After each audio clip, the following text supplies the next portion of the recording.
Nifa amepandishwa kizimbani na akasomewa mashtaka, na miongoni mwa mashtaka ambayo alisomewa jana ilikuwa ni mashtaka ya uhaini. Sasa nataka nikwambie kitu labda kwa ambaye utakuwa uelewi kindani kuhusiana na uhaini. Uhaini ni nini? Uhaini bana ni uhalifu wa kusaliti taifa au mfalme kwa vitendo vinavyoonekana kwa hatari kwa usalama. Sasa katika sheria ya Kiingereza bana, uhaini unajumuisha kutoza vita dhidi ya serikali na kutoa misaada na faraja kwa maadui wa yule ambaye yupo kwenye uongozi. Sasa katika kulinda mamlaka na hadhi ya Jamhuri ya Muungano wa Tanzania bana, kuna umuhimu kubwa sana kuelewa na kuheshimu sheria zinazolenga kuzuia matendo ya usaliti ya uhaini dhidi ya serikali. Sheria ya uhaini mwaka 1970 imeweka bayana aina ya vitendo.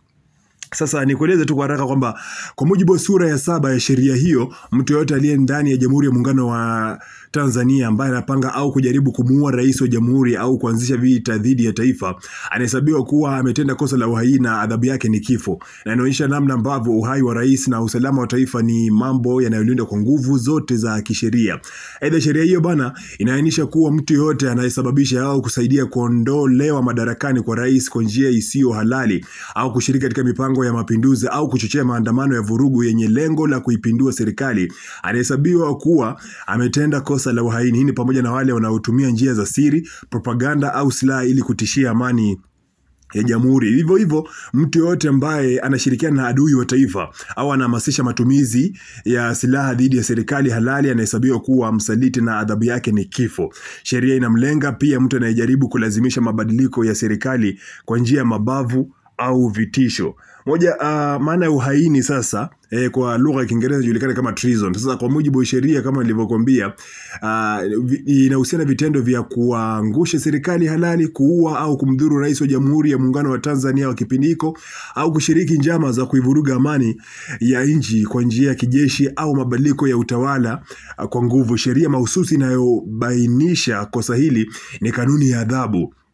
Hii ni sura ya 16 kwa mabano tunaweza kusema Penal Code Cap 16 RE 2022, yani kifungu cha 39 mpaka 41. Kifungu cha 36 cha Penal Code kinafafanua uhaini kama ifuatavyo: mtu yote ambaye amefanya fujo, jaribio la kushiriki katika mpango wa kumuua rais, ameshiriki katika njama ya kuangusha serikali halali kwa nguvu, ama mtu pia ambaye anatoa msaada wa kisiasa, kifedha au kijeshi kwa adui wa nchi kama nilivyokueleza, au kushiriki katika uasi dhidi ya Jamhuri ya Muungano.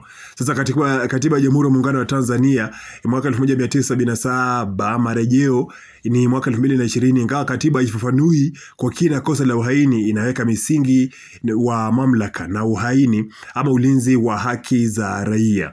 Sasa just in case bana, kama ulikuwa hujui, hilo ndio jambo la msingi kabisa ambalo linaweza likafanya mtu akakamatwa kwa kosa la uhaini.